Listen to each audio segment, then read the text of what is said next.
You've learned a lot in life, and your passion is public speaking, whether it's on a stage, online, voiceovers, a podcast, a trainer, and you've been looking for info on how to take it to the next level. This is Speaker Show and Tell. We're a weekly show that features interviews with successful speakers and experts, and you'll get tips, tricks, and strategies to improve your speaking skills and the business of speaking. You'll get actionable advice you can use right now, and you'll get inspiration from pros who've done it. Pros that have gone through the struggles just like you and created massive results. Let's do this. Welcome to Speaker Show and Tell. And now your hosts, Eric Lawholm and Sabrina Gibson.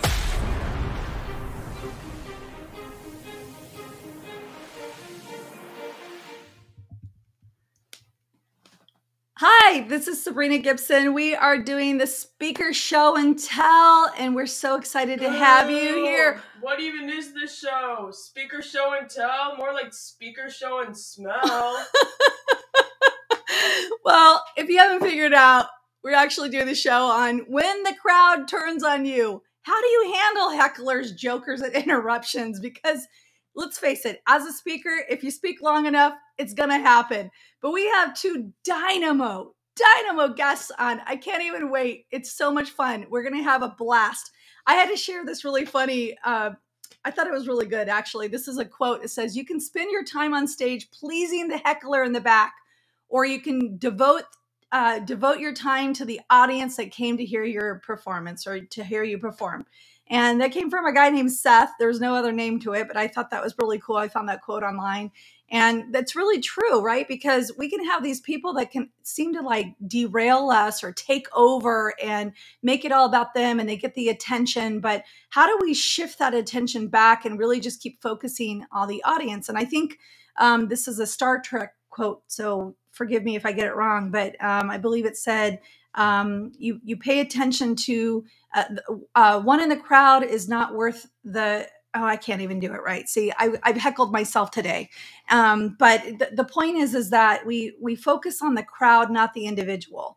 And so, which is kind of opposite, right? When we speak, we try to speak to the individual, even though we're speaking to an audience. So anyway, it's a whole thing. I just want to let you guys know that I have not heckled Eric so much that he didn't come today. He just had a speaking engagement, which was really exciting. I'm excited for him. I am going to miss him. I'm used to him introducing the show, so that was kind of odd today. But today, and I swear this is so funny, when I saw our next guest's name, I knew she had to have a really good sense of humor because I had a hard time pronouncing her last name and her first name for that matter. And she has a fabulous sense of humor. And I'm just going to share a little bit about our next guest. She is a negotiation consultant.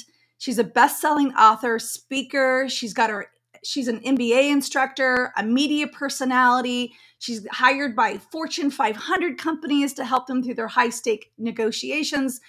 And I figured if anybody could help us with handling an audience, it would be Fotini Iconopoulos. I can't even talk today.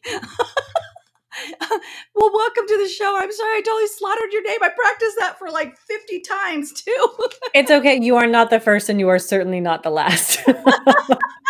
Well, I'm so glad to have you. I really appreciate you being here. I'm having a rough day today. I think you and I talked about this a little bit. It was like whatever could go wrong today has been going wrong, but we're doing it. The show's going to continue, so we're excited. But well, that's the theme of the show in the first place. That's right. I'm like, well, maybe that's why it's all happening. Well, how did you get to become a negotiation consultant? I mean, some people would say it's foreshadowing, and my dad was literally nicknaming me the negotiator as a kid. And then it just became, it was something that we did naturally because I watched my parents do it. I grew up in a big fat Greek culture where it was sort of a normal thing to do. So by osmosis, it was a normal thing for me. And I started working really early, and I started my MBA really early. And I was recruited I worked for L'Oreal for a number of years negotiating with Walmart. on a regular basis. So I was the one that negotiated the products and promotions there. And then I worked for a food company briefly, and it was a company who was brought in to train us to be more effective negotiators that said, you should really be doing what we do. And I was like, yeah, sure, someday when I've got more experience, because I hadn't even turned 30 yet. And they said, no, seriously, you should be doing what we do. And so they hired me, and I learned this intensive program that I went all over the world teaching. And then it was, okay, well, it's great that you trained our team, but we have 100 million on the line, or we have a billion on the line. What do we do? What do we say? And so I was so immersed in something that came somewhat naturally to me, and I managed to refine and polish through teaching and learning and reading more about it, that I ended up being the person, the hired gun behind the scenes, who was helping these folks through their intensive work, to their intensive negotiations. And then from there, it was, my alma mater reached out and went, hey, do you want to come back and teach MBA students? And I was like, yeah, okay. And then HarperCollins went, hey, we think you have a book in you. And I was like, all right. So it was just kind of putting things out there and helping people that in a skill set that I just kept working on and practicing and refining and seeing in action. It was kind of like positive reinforcement for me that led to a pretty weird career. That's so cool. I love that. I think all of us can relate to that. We go to school for something and then we don't even use it. And then we get into something else. I mean, the last thing I ever thought I would do is be speaking on stages. I mean, and ironically went to school for speech communications, but not what I had no desire to speak at all. But now I love it. I mean, now it's like just a fun thing. So how did your negotiation consultation lead into you speaking? It was one of those things where I would go to work with a client, and I had a consulting day with them. And then they went, hey, can you come speak at our national sales meeting? And I was like, yeah, okay. Oh, can you come speak at our women's event? Okay. And then people started Googling, like I got Lean in Canada reached out to me because I'm based in Toronto. And they went, we Googled negotiation and your name came up, and you're a woman. So you don't look like the typical people that we have that we hear from in this subject matter. So that started blowing up. And I did an exercise recently where I looked at where have all of these gigs come from? And it was just like one after another, where someone mentioned me and someone else had seen something I posted on LinkedIn, and all of these things just kept snowballing by, again, putting stuff out there into the universe. And now I'd say it's 80% of my time is speaking. I didn't know that was even a career when we were kids. I know. People have no idea. It's like a multi-billion dollar industry. And, there's a lot, obviously there's your top of the line speakers that are making 7 figures, 8 figures and speaking, and people had no idea that you could do that. It is pretty amazing. What the possibilities are endless. I love it as a marketing tool. I think it's one of the greatest marketing tools on the face of the planet, because you're positioned as the expert, right? Like that's who you are. Well, let me ask you a question. How did negotiation help you with your speaking? Because we are talking about hecklers and, the crowd going crazy and things like that. How did that help you? So when you look at the definition of negotiation, it's actually quite simple. It's two people trying to reach an agreement. People think it's arguing, and I'm like, actually, that's not my job. My job is to prevent arguments. My job is to make sure things go seamlessly, and that means communicating effectively. If you want to be a leader of any kind, if you want to have people follow your thoughts, follow your proposals, and so on, then you need to perfect how are you communicating those messages. So are they going to go along with your proposal? Is the same way? Are they going to go along with this idea, this lesson that I'm putting out into the universe? So the two really go hand in hand. Negotiation is simply a form of communication. And so when I started to think about, negotiation for me is, how do I get people to do what I want? And so by using my language and choosing my language carefully, I can get a very different response from an audience, whether that is an audience of one who I want to give me a better deal on something, whether it's an audience of a ballroom full of thousands of people who I want to follow along an idea without interrupting me. To me, it's all the same. It really is perfecting that language and understanding what I put out there. How is that affecting the other person? And as storytellers, really, that's what we do on a daily basis. It's true. It's actually very true. Yeah. And I can see that because I never really thought about negotiation. You think about negotiation, you think about people arguing about something or trying to resolve something. And I love the fact that negotiation is really about not getting people to an argument. That's really cool. I love that. Well, can you tell me about a time that maybe you had like a heckler or like a moment where your negotiation skills were like had to be used? Yeah. So this form of, let's say, speaking really started in the training room. So I would go into these organizations where I was 10 to 15 years younger than my peers, because I was recruited by a company, a global organization based in London, where I was the only woman consultant and I was 10 to 15 years younger than everybody else. So when I would show up to a client, not only was I younger than my peers, I was usually a lot younger than my clients too. And they were looking at me going, you're the one that's going to teach me about this. So you can imagine the bias and the amount of like resistance that I was getting before I even opened my mouth. And I tell this story from the stage all the time. I had gotten to watch my peers, do this workshop, these 4 days of speaking at people. And I shadowed them all over the world. I watched them. I sat in an office and videotaped myself and did all the rehearsals that speakers do. And then I was on my own doing it for the very first time, following this script. And I still remember being in the St. Louis Airport Marriott Hotel. It was super glam. And I walk up to this group of 8 strangers and I deliver the first line of this workshop, which was, "Are you the negotiators?" And it was 7 men and 1 woman. It was in the oil and gas industry. So it couldn't be more opposite me in terms of profile. And they said, "Yeah, that's us," as expected. And the next line of the workshop was, "Okay, we'll see." Now, coming from a 6 foot tall British white male, "we'll see" sounds cheeky. It's a little bit provocative. It might make people a bit curious or maybe off-putting, but they're willing to follow along, go, what's going to happen for the rest of these 4 days? Coming from me, who's 5'5" on a good day, clearly not a man, and I don't have the posh British accent, it didn't go over quite as well. So I said, "Okay, follow me and we'll get started right away." And we walked down the hall. And as loud as they possibly could, walking about 10 yards behind me, they said, "Did that see?" And I was like, oh dear, what happens now? And why did it happen? Like, all of these things are going through my mind going, I did it exactly the way I had watched it being done. I did exactly what other people in my position would have done. And yet I'm getting this very different response. So I'm processing, like, what did I do wrong, or why is this happening? And at the same time, I'm trying to process, what do I do? Because your brain's in overdrive. And so even though I'm having all of these doubts and I'm going, is this a prank? Is somebody punking me because it's my first time out? I just managed to plow through and maintain my composure. I had to have what I call a moment of pause, where even though my brain's like ready to lash out and maybe insult them right back, or maybe break down and cry, I didn't know what to do in that moment. I just pressed my mental pause button and went, I got this. I'm here for a reason. I deserve to be here, and I need to behave that way right now. I think that's an interesting thing, is when we recognize and own the fact that we deserve to be on the stage, because like, people don't realize that it can be very difficult to even get to land the speaking engagement in the first place. I was talking about a free speaking engagement where the lady actually vetted me for 3 years before I actually spoke on the stage. Wow. And so, that's for a free speaking engagement. And she just wanted to make sure. I mean, this is like an ex-CIO of Shackley and Carl's Jr. And, she was not going to look bad. And she really did a great job. It was one of the most enjoyable speaking engagements. But when I knew I belonged there, because she vetted me for 3 years. I mean, she came to like 3 or 4 of my other speaking engagements and asked me lots of questions, and, just really wanted to make sure that what I was delivering was going to be of value to her audience. And I appreciated that, actually, because it made me actually want to do more for her as well, because I didn't want to let her down. But when we own the fact that we belong on that stage, there's a confidence that comes with it. And I love that.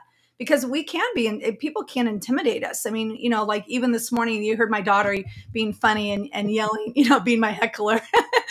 we had a ball doing that this morning, just trying to see how it would roll out. But, when it actually happens from a stranger, it can be very off-putting, all of a sudden you feel like the rug's been ripped out from underneath you. For sure. And, and I think the age and the female, I've been in that situation too. I used to look very, very young for my age. I think I'm starting to look my age now, but I know that feeling. I know it stinks, but I'm like, it doesn't happen anymore. Why not? I know. I was like, wow, people don't say, wow, you look so young.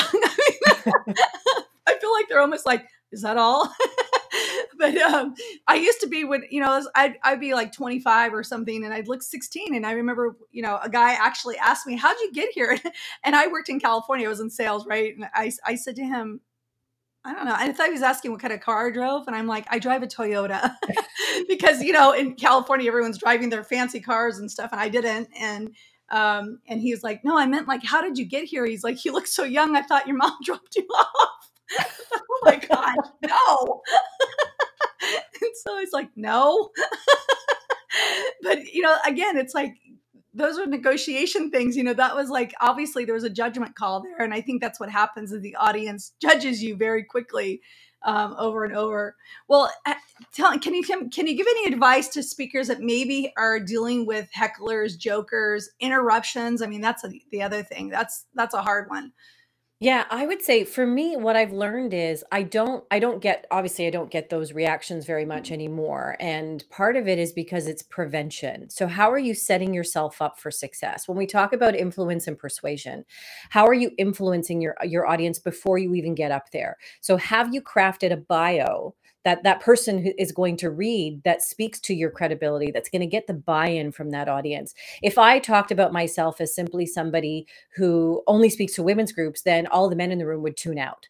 And so that's not going to help me very much. So how are you crafting your bio that says others believe in me, therefore you should believe in me too? It's what we call the social smell when it comes to negotiation and persuasion. That's one of the things. When you get on the stage, how are you grabbing their attention right away? What are you doing to engage with them? Are you talking over them, or are they relating to you in some way? And I had to spend a lot of time crafting my message really carefully, because I feel like when I go into a women's group, I walk out of there thinking I should be a stand-up comedian. They laugh at all my jokes. They love everything that I do. But when I go into a general audience and I see men in power suits, I still get those remnants of when I was in that hotel in St. Louis. Are they going to buy in, and so on? So what do I need to say? What story do I need to craft that's going to make them go, oh, I identify with her? Even though she may look different from me, or she may have different experience than I do, I can understand why her story is relevant to me. So you can't talk over people. You have to find a way to connect with them, both with so it's a 2 C's, right? It's credibility and it's connection before you even get on the stage. I agree with that. The thing that always impressed me, there's a class that I took a long time ago. I've been doing internet marketing for 20 some years, but I always say it's like 140 dog years because I've been doing it for so long. But one of the things I found is that I read this, I took this class called Hypnotic Selling. Ooh. And it was so good because really what they did was every line that you say the other line should lead into the next line and next lines, because you're only trying to get people to pay attention to one line at a time. And I thought that was really interesting because really that's what speaking is, right? If we can engage with the audience and capture their attention from the beginning and maintain it all throughout, then we have them, right? And it can be very, very difficult to do that. But I love that with that. If you have credibility and I also think it has to do with your content, like the message that you're delivering, right? The right time, the right message. A lot of times, like I used to speak on social media all the time. And, I was like 1 in a billion that was speaking on social media. And right out the gate, I just say to people, listen, there's a lot of people speaking about social media. I guarantee it's not going to be the way I speak. And let's just throw everything we know about it. And I'm going to take you from a different perspective. And so I always spoke on the strategy of social media and the relationship of social media, which is different, right? And now you see it all the time, but at the time, no one was doing it. So I think it's partly just knowing like what's out there as well. Would you agree with that? Yeah. I mean, I always ask questions about who's in the room, right? Who am I speaking to? Because even though my speech might not change very much, I will still color it for the folks that are in the room. I will still add those quips or connect with them in some way, like whether it's mortgage brokers or real estate agents or sales folks or marketing people or anybody who, like, I speak to so many general audiences, I will want to add something that makes them go, oh, this is for me. It's not for those sales folks because I'm not a salesperson. So how do you make sure that you figure out who's out there? Do your homework, do your research so that they feel like you're there for a reason for them, as opposed to, well, this doesn't apply to me. I don't need to listen right now. Yeah, that's really good. I really like that. Well, I just love you. I think you're amazing. I am sorry that you got heckled and treated poorly. I think as a woman that we kind of, I don't know, you get kind of tough skin after a while. I've heard a lot of things that are always surprising to me, where I remember one time I showed up for a speaking. This is kind of funny. I showed up for a speaking engagement, and I was pretty young at the time. And I mean, we're always young, but like I was really young. And so I showed up, and I remember the guy looked at me and he was like, asked me to go get him a coffee or whatever. I did. I just went and got the coffee because I'm not beneath that. I mean, it's like, or above that or whatever. I don't know which way it would be going, but anyway, I just went and got the coffee and handed it to him. And he's like, I don't know where our speaker is. And it's like, dude, you had my bio. You had my picture. It's like, you should know who I. And I said, oh, I'm like, are you talking about me?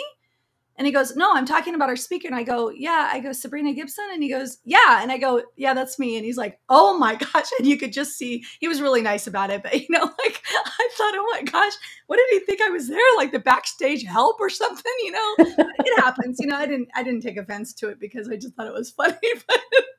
But you bring up sugar with that. I mean, you bring up an interesting point, because we can even get heckled in meetings, right? So even when you're not on the stage, like it reminds me of a story when I was still working in this consulting company, and my boss said something, oh, Fotini, you take really great minutes. So why don't you take the minutes? And I said, I was like, I am not going to be delegated to the minute taker in the room and not be able to participate just because I'm the only woman here. So instead, I asked a question. And this is something I would do from the stage, the same way I would in a meeting room. I would say, well, who's the one that's going to be able to take minutes when I'm away? How am I going to be able to catch up with this meeting? So if you're telling me I have the greatest skill set, doesn't that mean that everybody else needs to work on theirs? So who would like to go first this week?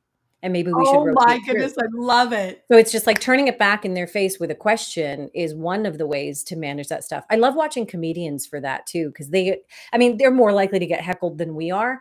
And sometimes they invite it, but I love watching like, how are they managing it? Because it's a lot of the same skills that I teach in the negotiation world, because people are trying to get under your skin. They're trying to catch you off guard, and they're trying to cause those moments that I had walking down that hallway. Are you going to be able to power through, or are you going to get consumed by that with your nervous energy and talk yourself into something that's going to end up disastrous?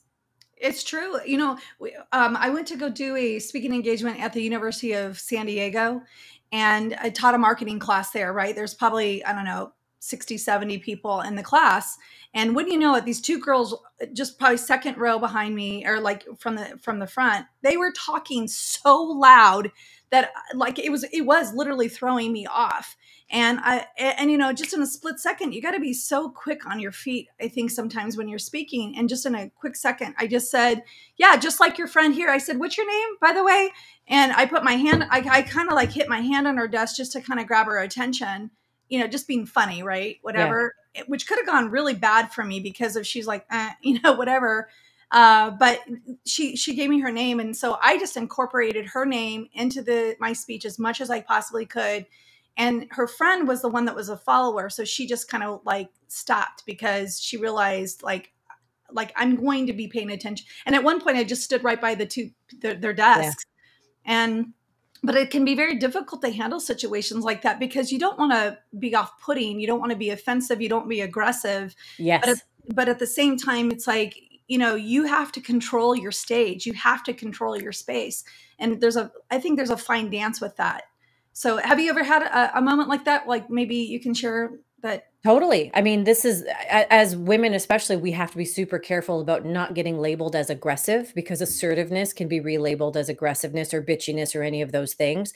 And so when I'm in a room and I'm consulting with a room full of people, again, I'm standing up at the front of the room, just like I would a traditional speaking engagement, but someone's going to be on their phone, or someone's going to be whispering something, or someone might even quip something that is not going to be conducive to a productive work environment.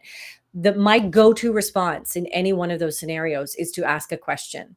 Well, how would that move things along? What is it that's so important that you're discussing right now? What would you like to share with the group?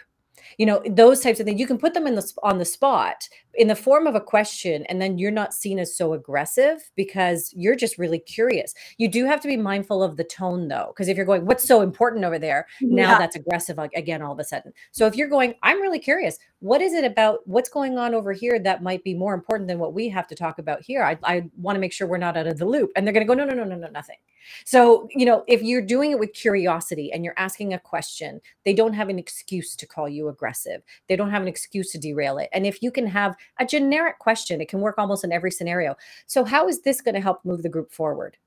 And that is something that if they can't answer the question, they're going to go, oh, well, you go ahead. If they can't answer the question, maybe you just got some really great stuff for the room. Yeah. But that's unlikely to happen because they know they're just being disruptive and they don't want to do that anymore. Yeah, that's a really good point. Well, I'm so excited I got to talk with you. You are not only absolutely beautiful, but you are brilliant. I mean, you're just, and I really enjoyed engaging with you beforehand when we were trying to set all this up. And it was just neat. I loved like your sense of humor. I just really appreciate your tactics and stuff that you have and your strategy actually. So I wanted to know, can you tell us a little bit about your book, just like briefly about your book, because I think it was really interesting. And I didn't really mention it when we introduced you, but I heard you talk about it. Yeah, so it was HarperCollins that came to me and I asked why another negotiation book. There's a million of them out there. And they said, we just think you have a voice that people respond to. And so the purpose of the book was not just to have another one out there, but I like to think of it as the on-ramp versus the stairs. So the privileged, the dominant group, the able-bodied can use the stairs, the majority can use the stairs, but not everybody can. And so we build on-ramps for them. The good thing is everybody can use the on-ramps. So this is the book for those of you who hate learning about negotiation, who go, those books would never work for me, who go, I'm not a salesperson. This is for everybody because you are interacting with everyone in some type of negotiation all the time, whether it's with your kid, whether it's with your dog, whether it's with your peer, whether it's with your spouse. And it's for those people who go, the advice that I've heard in the past didn't work for me. It ended up giving me a hallway moment like Fotini. So this is going to be in language that is the ramp for everybody to improve their lives, reduce their stress, and get what they want with some really quick little actionable tips that will help get you through those challenging situations. I love it. Where can people find that? Or where would you suggest people go to get in touch with you? The good news is the book is available everywhere, Amazon, Barnes & Noble, wherever you buy your books. And I love when people reach out to me on Instagram, especially. I do Q&As there all the time. My website has lots of contact information, fotiniicon.com. I shortened it so that everybody can not spell it wrong. Not have to go through a spelling bee. I'm on all the socials.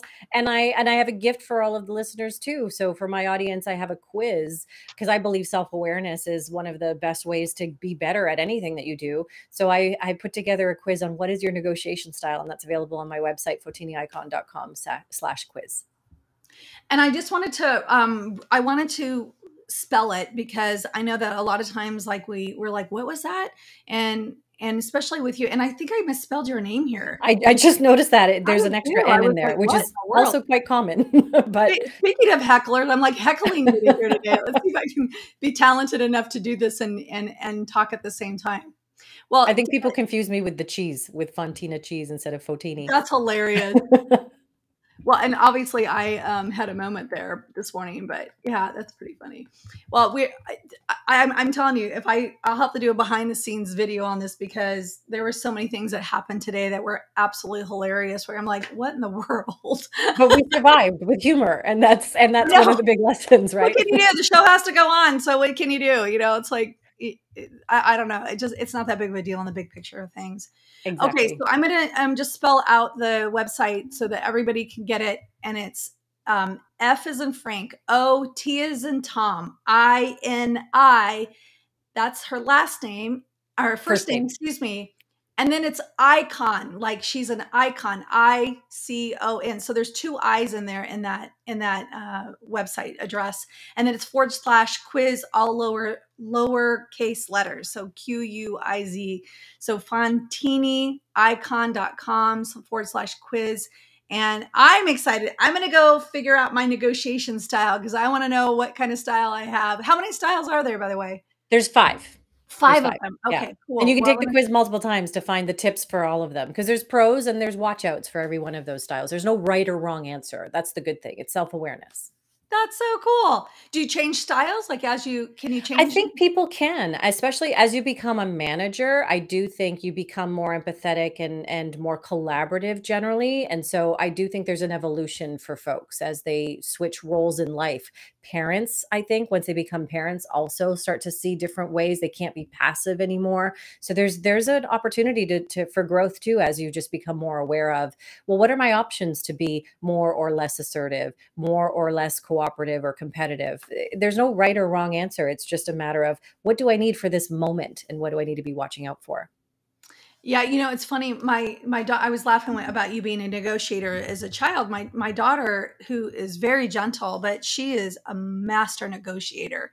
And when she was really little, we tell her this story all the time. She was probably like 2 or 3, and she said, "Mom, can I have some juice?"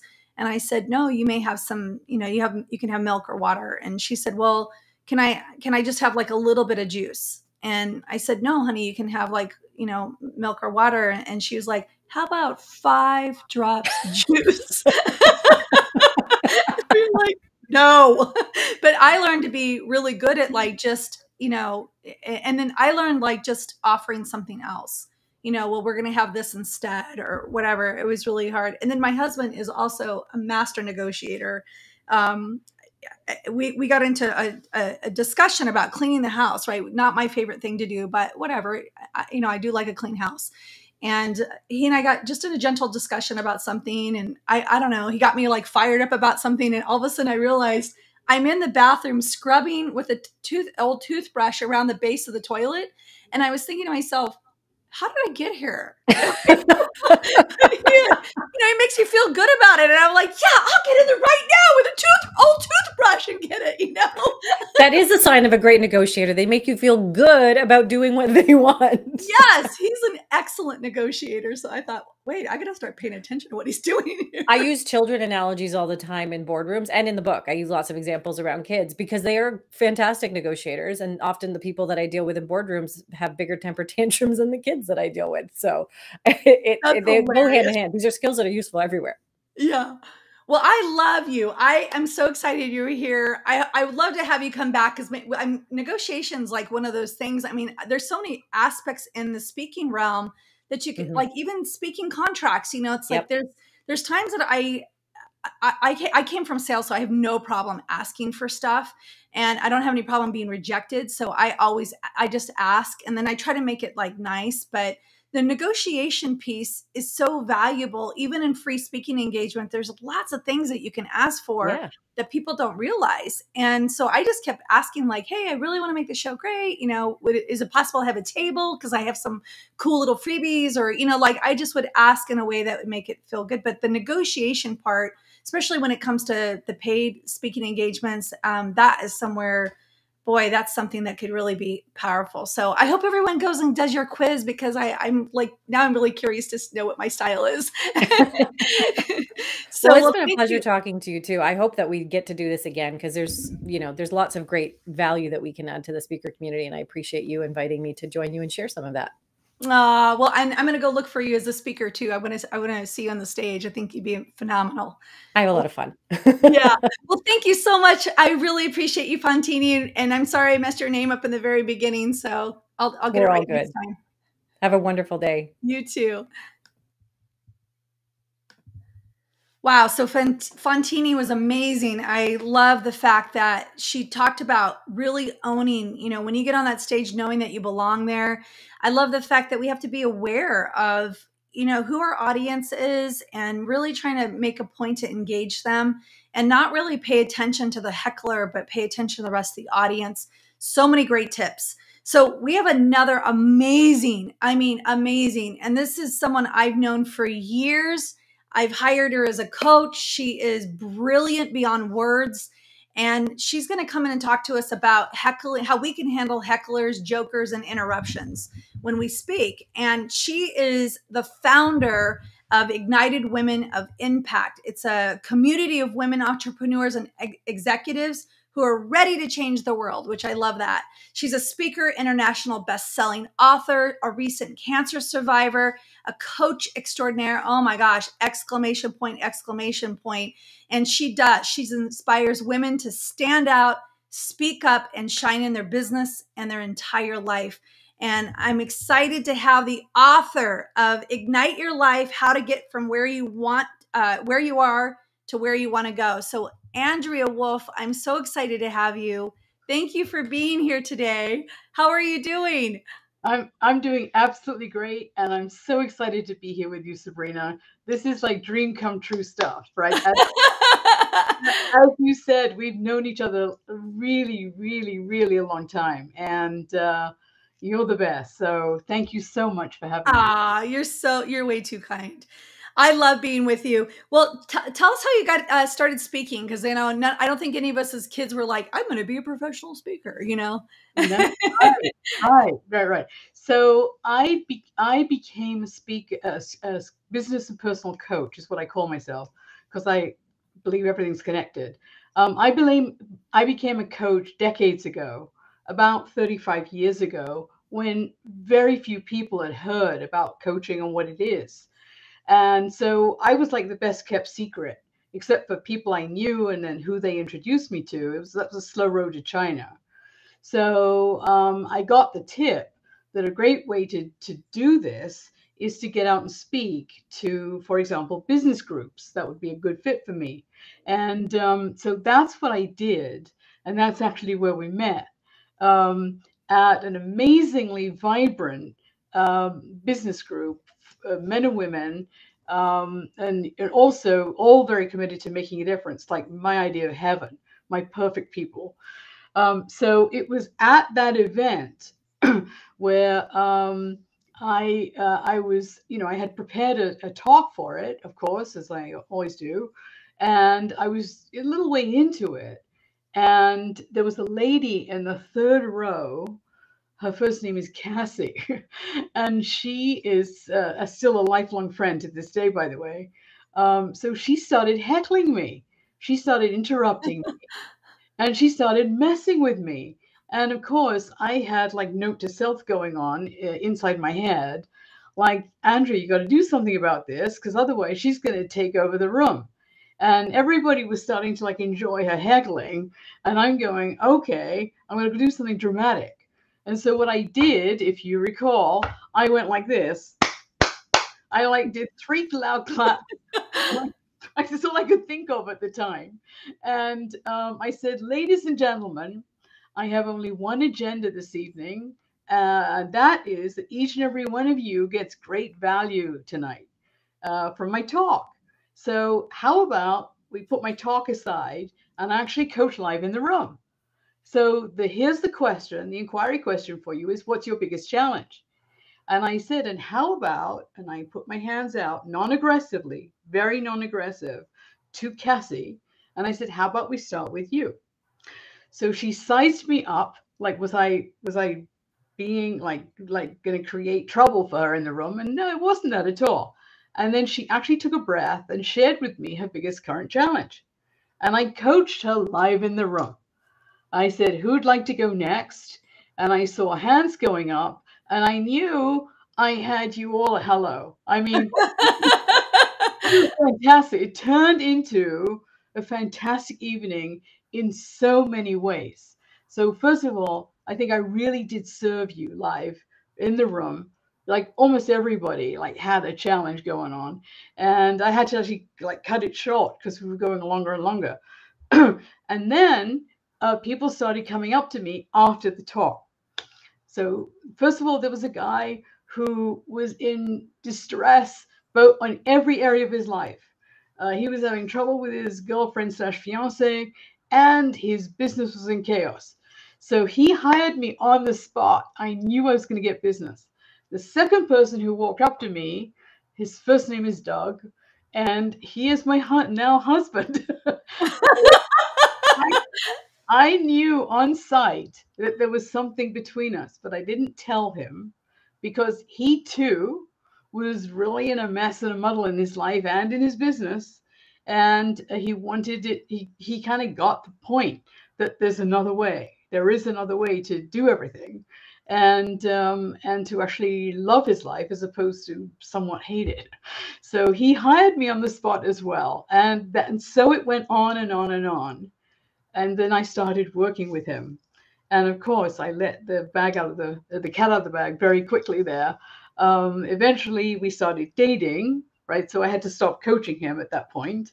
And he was already doing much, much better, as you know, because you were working with him.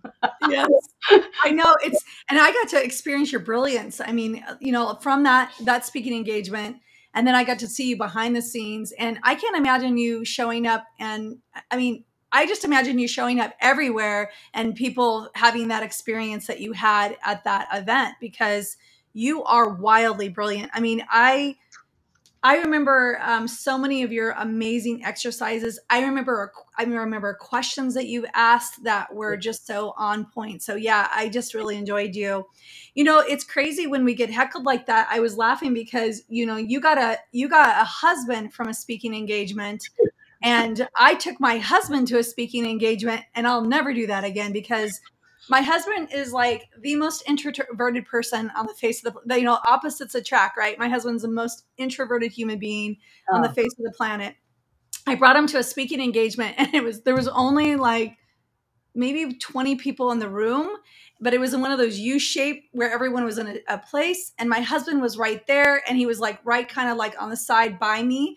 And so I started to speak, and about 10 minutes into my my session, whatever, because it was more interactive, he just got up and left. And I was like, oh my gosh, what has happened? Why? And I thought, please tell me there's an emergency or something, because it's the only time I wished for an emergency, because I thought, oh my gosh, my own husband left the room. But later he told me it was because, he's introverted and I'm so extroverted, and he just kept feeling like, he said, I just thought for sure you're going to mess up or something. And it made him really nervous. So he said he had to leave. So I thought that was so funny. I thought, oh my gosh, no. You should not have left. Doug and I are coming up on our 20th anniversary now. So wow. Really a success story. So I figured, I was thinking it was about 20 years that you and I knew, because my daughter, my oldest daughter, was only like a year, I think, when we met. She might have been younger. But anyway, and she's almost 21. So incredible. Crazy. I think we're going to have to start fibbing about how long we've known each other or something. I don't know. Show my age. I'm 68, right? And wow, you look amazing. Still very vibrantly living. I'm alive and kicking, and we'll talk more about my recent journey. But it's good to love like right where you are, right? Yeah, not it's like good to be content, for sure.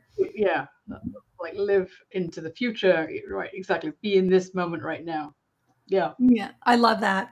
Well, what advice do you have for others who might get heckled or have people who interrupt, or even like sometimes I find that people will use joking, like crack, like they'll joke or they'll and they think they're being funny, but it's really taking the attention away from what's happening. What advice do you have for people that are the speakers that might be dealing with that? Yeah. Well, I do have ideas, and I'm happy to say I haven't actually experienced this. I've been very blessed ever since that first time. But look, here's the thing. Like, meet people where they are. All right. So, but not like take them on, kind of like put on boxing gloves. Like, come on, let's fight. Not that, but just be in this moment right now and see if you can find out like what's going on for them, so you can interrupt the disruption that they might go on to create, if that makes sense. Pause, consider, and sort of check in with them if they've got some objection or if they've got some requests or something, right? But you can't just kind of ignore it and step over it, because it will run the room, right? Even if they're not doing or saying anything, everyone will feel like in one of the Garp movies, right? It was the undertow, like what's going on underneath the subtext. And so, be an invitation to actually participate. Often hecklers are disruptors, right? And they want to kind of take over. So, take your power back by engaging them and then including them, and then shifting to including the room. Make sense? Yeah, I love that. It makes Yeah. perfect sense. You know, Right. Engagement is the name of the game. yeah, it's true. I mean, and it's like you don't want to be a jerk about the whole thing because you don't want to make an enemy. And I mean, I don't want to have to worry about going to my car later and getting, rotten tomatoes thrown at me. But like that would be the worst. But I can think of a time though, even because there's a danger to being interactive, right? Because not everyone responds the way that you think they're going to respond. Like I had a situation They don't. where Sometimes they what? Right. Sorry, I couldn't hear you. I apologize. And me too. So sometimes they don't engage at all. And Yeah. then you are just finding that one person who may have a question. You mean like this? You ever have those guys? I wouldn't go for that one. I'd go for the one next to it. I've had that where you ask a question and they go, and I'm like, I was like, oh, hey, no problem. You don't have to, I forgot to tell everyone, and thank you for reminding me, you don't have to participate here. But I also have had the opposite where I remember one time I was presenting, it was social media, and really loud from the very front room, the guy in the very front decided to voice his opinion and say, that's not going to work. And right. I'm like, and so I was like, well, do I ignore it? Or I thought, well, I'm just going to have to address him because everyone's heard him. He was so loud. And so I said, what's not going to work? And he said, well, that just won't work. And I said, oh, well, can you be more specific on which piece that you think won't work? And so then I just put him on the spot. I just said to him, so what have you implemented from this that has not worked for your own business? And by the way, what business are you in? I just turned it back on him because I'm like, this guy doesn't have a clue what he's talking about. And I knew it right away, and he's like, oh, I haven't done it. And I was like, oh, so like you haven't done it and yet it hasn't worked. And so what if I told you that I have done it? I've done it for thousands of people and it has worked, and he's like, well, it's still not going to work. And I said, okay, not for you. And that's okay. Sometimes this is not for people, like you, but for the rest of the room, and then I just spoke to the rest of the room because I couldn't pay attention to him anymore. Yeah. But here's what I suggest is use questions versus coming at with a boxing glove between the eyes. Like if they're going like aggressive, I go softer. So then I invite them to participate with me and we're not going at each other. Make sense? Yeah. So it's more a with experience. And then I ask into the group because you also want to keep including the group that you're talking to, right? Yes. Can anybody relate? And I do show of hands, like raise your hand. And that's participation. So somebody who raised their hand, so would you like to share the experience? I like move it off the person who's being prickly, and then I come back to them and then see if they're softening, right? Make sense? Mm-hmm. Right? Can you relate to that?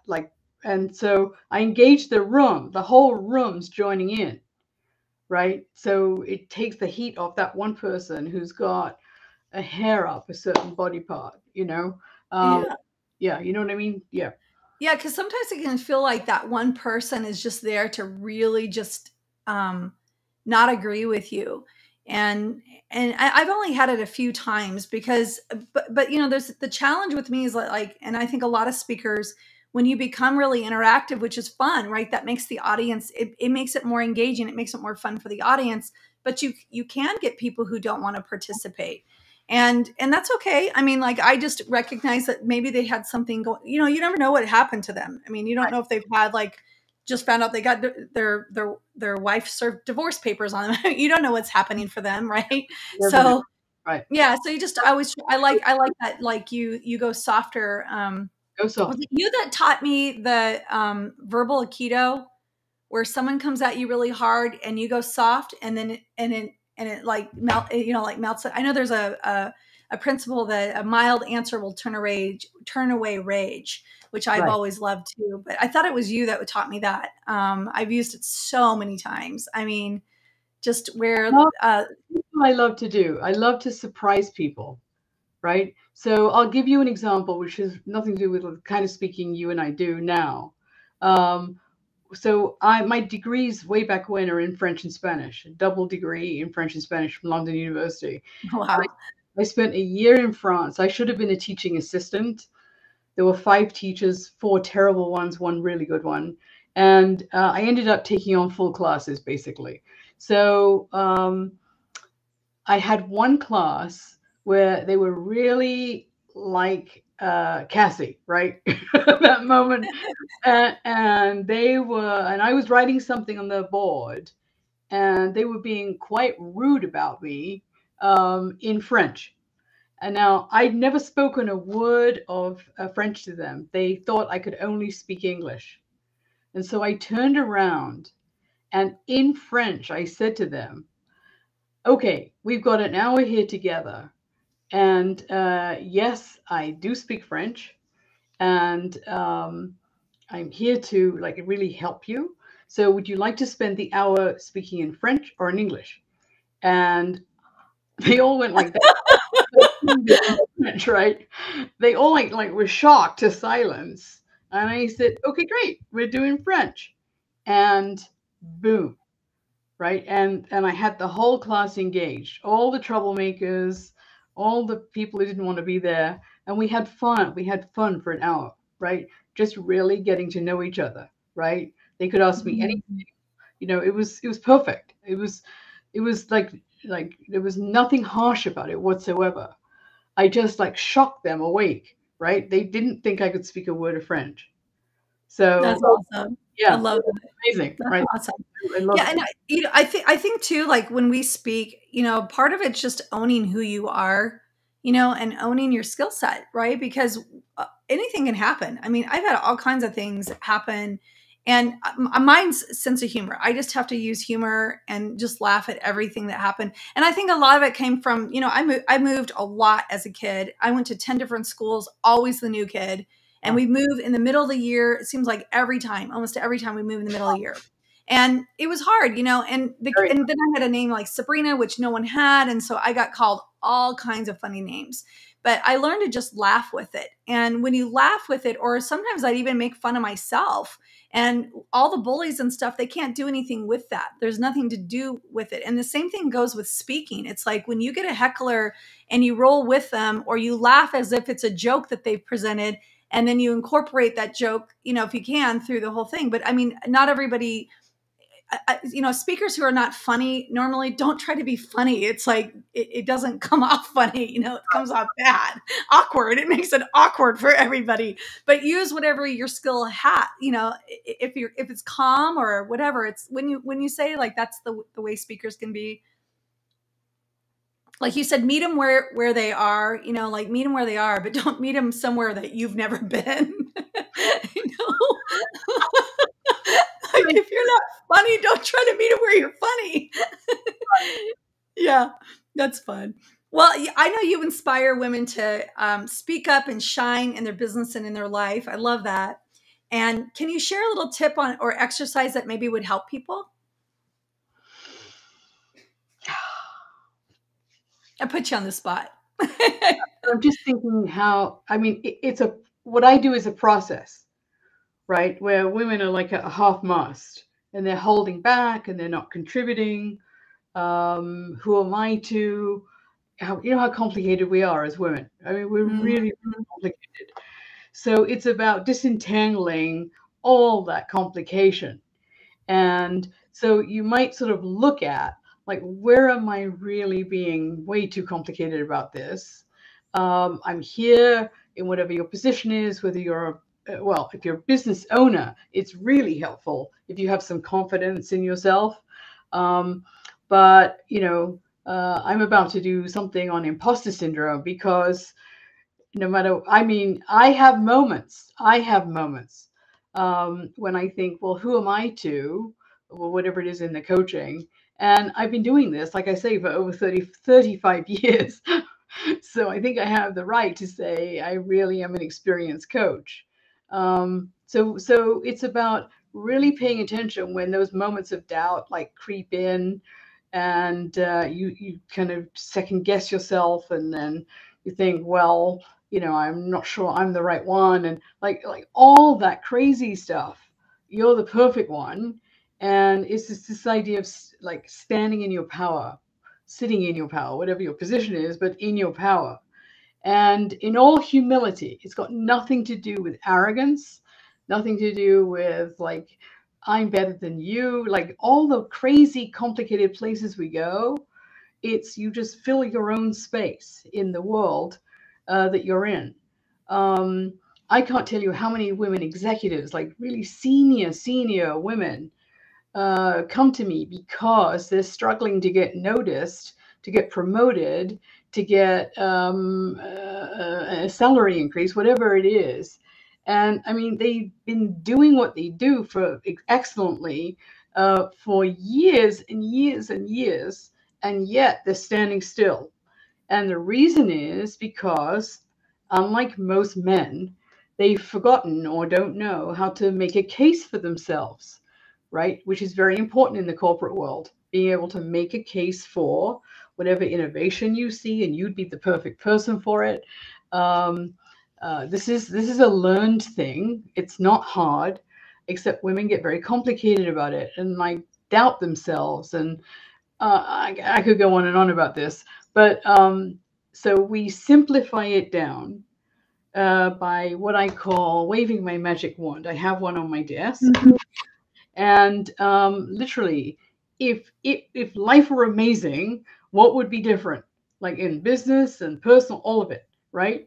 And when we dream it up, and again, a lot of us who might be jaded, right? What do you mean magic wand, right? Well, I have a magic wand. Use it all the time in coaching to remind women that anything's possible if you can just dream it up. And who knows, you may create an innovation that doesn't exist anywhere and have a huge, amazing future ahead of you. It's just letting go of doubt and moving into creating what it is you actually want, what would be amazing, beyond amazing. And I have coached men, and I've also gone into companies and worked with executive teams and like all of it.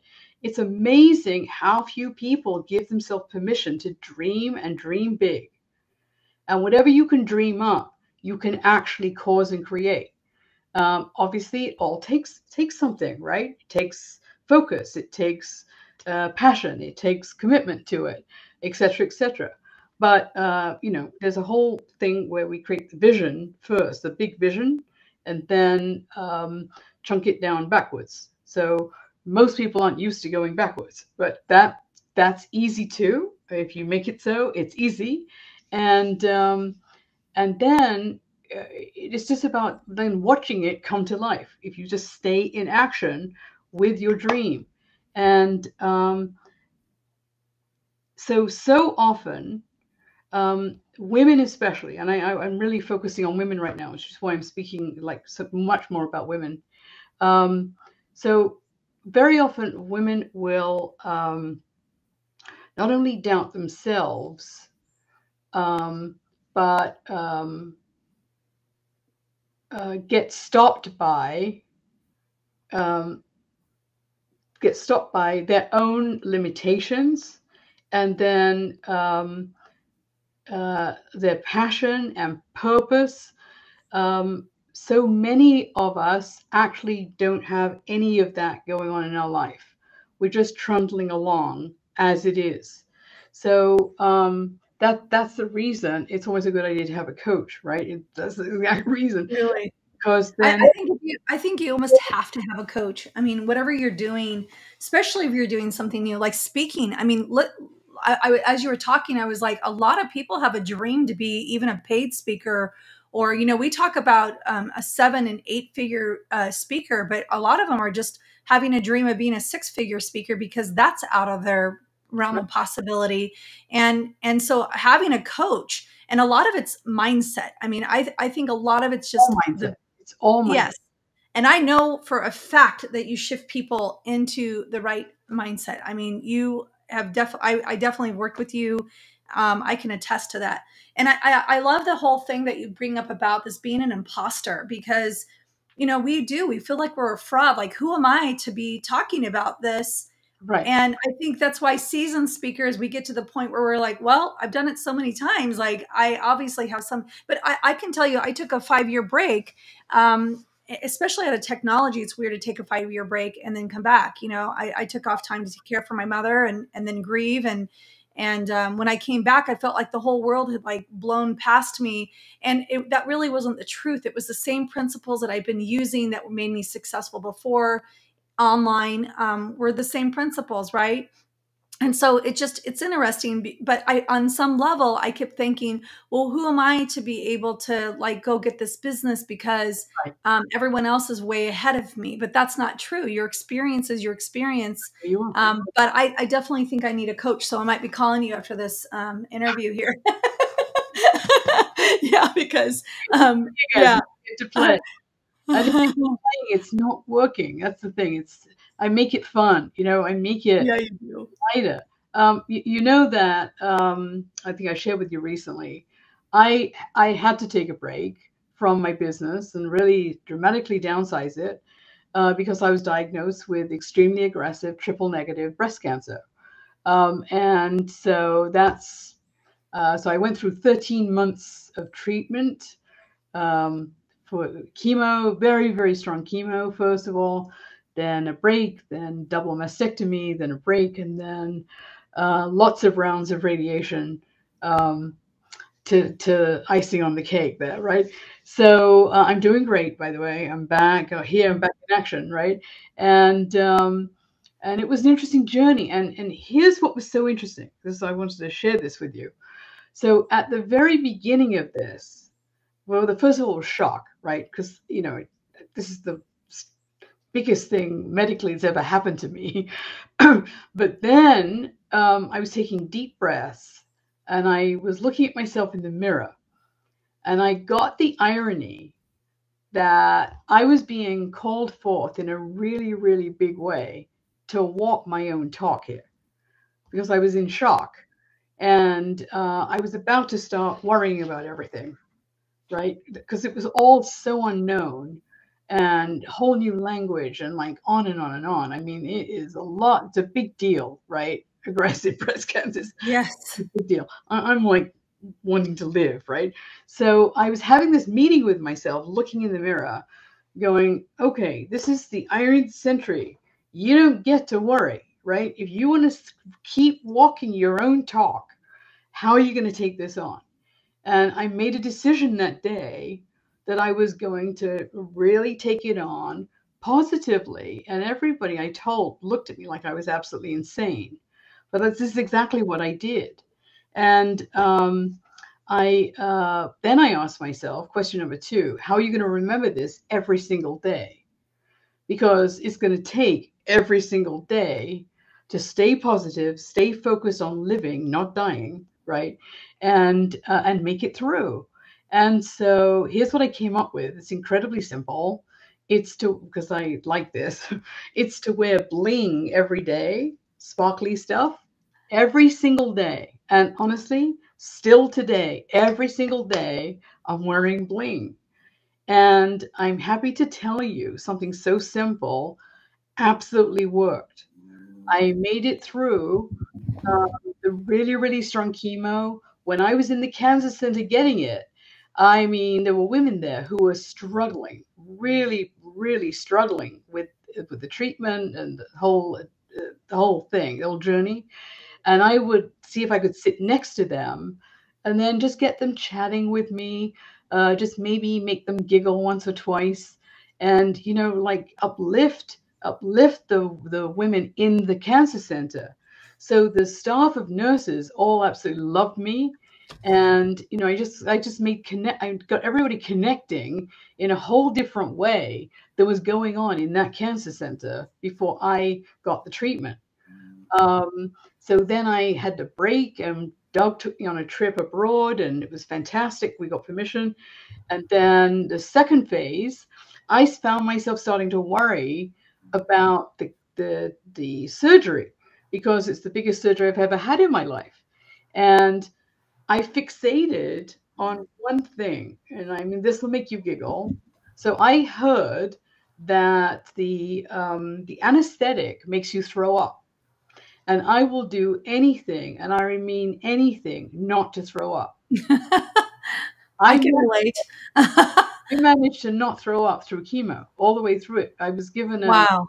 medication, not once, not once. And I think this has something to do with my mindset.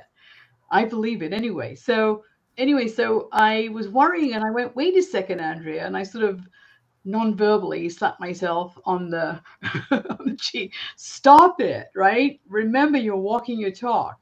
And I am happy to say I didn't throw up. There was no reaction whatsoever. Then there was a break and I made it through the last part. It was fine. It was made me tired and that was it, right? So it was an amazing journey, and it called me forth in whole new ways of my relationship with myself, most of all, and then how I was able to help others along the way as well. Well, I would say that breast cancer, or really any health condition out there, I mean, that's the ultimate heckler, right? I mean, that's the ultimate interrupter in our life. And a lot of, it can be devastating and like you said, shock. I mean, that's really how we feel as speakers. And that's something, that's way more shocking than someone heckling you in the audience, but that can be an interrupter in your life. I mean, it's like you have to put your life on hold for a second to try to move forward. And it's just like you. It's just like you to have such a positive mindset and just face it. And really, like, you did the same advice you told us as speakers. It's like you met the cancer where it was and said, okay, here's the deal. I'm not going to throw up, and I'm going to wear bling, and I'm going to be positive about it. I mean, right. It's like, just brilliant. Like you are. I mean, it's an amazing thing. Well, I wish we had more time. I would love to have you back on. Can I just share about my book very quickly? Yeah, I would love to. I was just going to ask you about that. I wanted to see where people could come and learn more about your book and get in touch with you. Yeah. So I created this book called Wisdom Made Simple for Super Smart Women, because women, you're all super smart. And then the subtitles, Making It Through Cancer and Other Life Challenges. This applies to any challenge you're going through in your life, but especially cancer. It's a short book, ladies. It's a short book, 12 short chapters. And the link to get it is wisdommadesimple.com/new book. Let me say that one more time. wisdommadesimple.com/new book.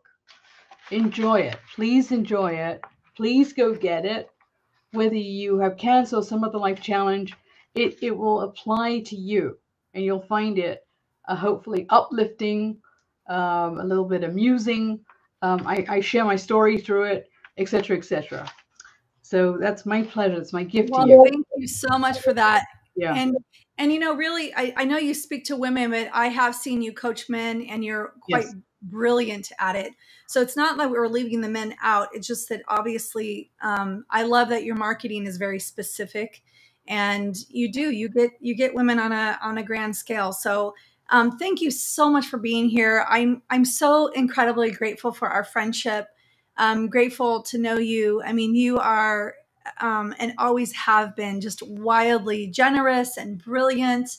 And so it was just a delight. It was like you said, it was a dream come true to have you on the show today. So thank you so much for being here, Andrea. And I hope everyone, please go get her book, wisdommadesimple.com/new book. And that's a free gift that she's giving everybody, which is just so generous of you. Thank you so much. And we look forward to having you on again, and we'll talk about some more funny stuff. Yeah.